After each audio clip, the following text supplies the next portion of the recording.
Today I'm going to introduce you to the split squat and the split squat progression. The split squat is really a far more functional squat than the typical standard traditional squat. It really provides a greater proprioceptive challenge and is really more athletic.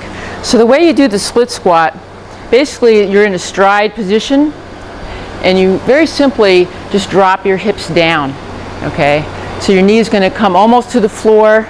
So I'm not diving forward, I'm not jamming my knee forward, I'm just going straight down and then coming up.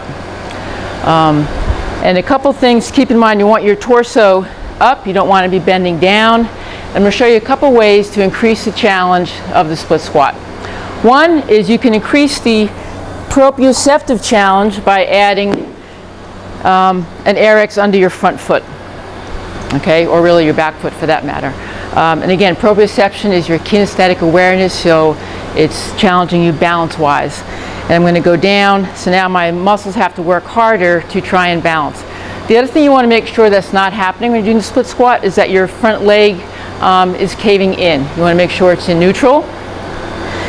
And then once you've learned the motion, you can load the motion. All right, so a couple ways I can do it. One is I can elevate my rear foot.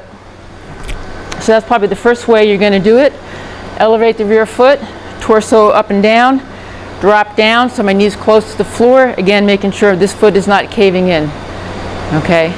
Another way you can increase the difficulty of the split squat is to institute a hold. So if whether the rear foot is elevated or not, I go down and I might stay here for 15 seconds, 30 seconds, even a minute. So I'm only doing a few reps, but each rep has a time element to it. Furthermore, you can just add weight.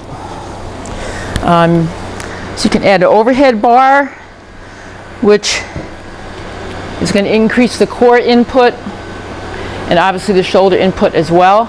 So you're holding it straight up and then dropping down, okay? All right. And then another way to do it would be to add dumbbells. So same thing. You're going to perform the split squat with the dumbbells in hand. And furthermore, I just want to make the point too that this is a squat and not a lunge. Sometimes people get confused. Basically with squats, your feet are not moving. So my feet are stationary, so that does make it a squat as opposed to a lunge where you have one foot moving.